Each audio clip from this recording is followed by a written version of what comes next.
అస్మద్గురుభ్యో నమః. శ్రీ విష్ణు సహస్రనామంలోని 14వ శ్లోకం. ఓం సర్వగః సర్వవిద్భానుర్ విశ్వక్సేనో జనార్దనః వేదో వేదవిదవ్యంగో వేదాంగో వేదవిత్కవిః.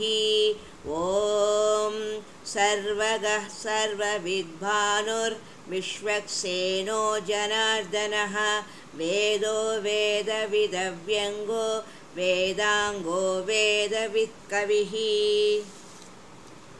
అతనికి పక్షపాతం లేదు. అందరికీ అతడు సులభుడే. అందరి దగ్గరికి అతను వెతుక్కుంటూ వస్తాడు. సూర్యకిరణాలు మారుమూలలను కూడా చుచ్చుకొని ప్రసరించినట్లే ఆయన కరుణా కిరణాలు దశదిశలా దీనులను, హీనులను, యోగులను, సాధువులను అందరినీ అనుగ్రహిస్తాయి. తనకు తీరికపోతే తన సేనను నలువైపులా పంపించి విశ్వక్సేనునికి జనుల ఆర్తిని తీర్చడమే లక్ష్యం. దుష్టులను శిక్షించి శిష్టులను రక్షించి జనార్దనులను స్మరించిన వారికి లాభమే కాని నష్టముండదు, పురోగమనమే కాని పరాభవం ఉండదు. అతడు వేదమూర్తి, వేదవేద్యుడు, వేదవిదుడు. తానే వేదము. వేదములను సాంగోపాంగముగా పరహస్యంగా సాధించి శోధించిన వేదవేత్త.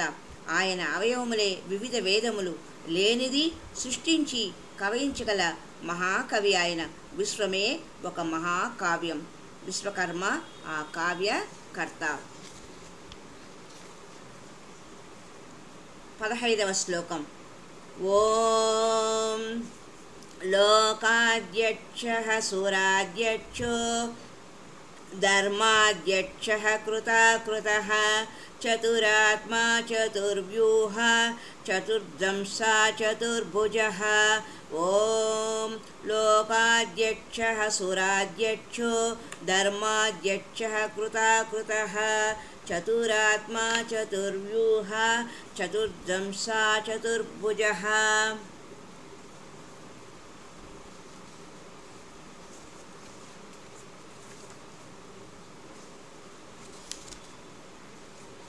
లోకానికి, దేవతలకు, ధర్మానికి అతడే అధిపతి.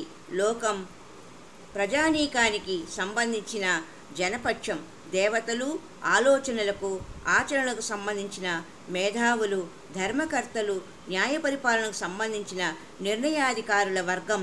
ఇలా ప్రపంచ పరిపాలనకు సంబంధించిన పాలితులకు, పాలకులకు, పాలనా పద్ధతికి ఆధ్వర్యం వహించిన అఖిలేశుడు అందరి చేత అన్ని పనులు చేయించే బాధ్యత వహిస్తాడు.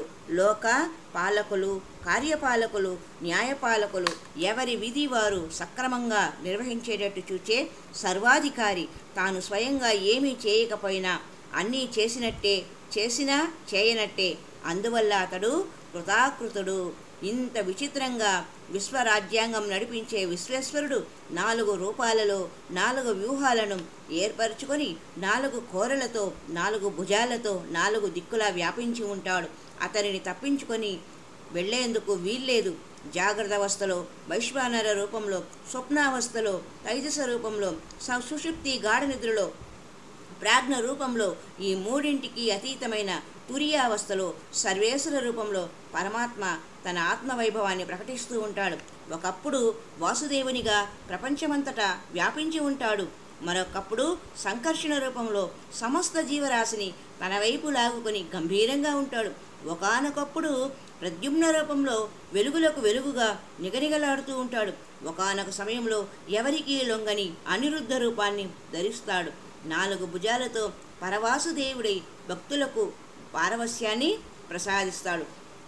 పర, పశ్యంతి, మధ్యమ, వైఖరి అనే 4 చోట్ల అతని మహాస్వరం వినిపిస్తుంది. నలుగురికి 4 రకాలుగా, 10 మందికి పలు విధాలుగా, ప్రాణికోటికి కోటి రూపాలలో గోచరించే లోకాధ్యక్షుడు, అన్ని విధాల చతురుడు. హరి ఓం తత్సత్. ఓం నమో నారాయణ. ఓం నమో నారాయణ. ఓం నమో నారాయణ.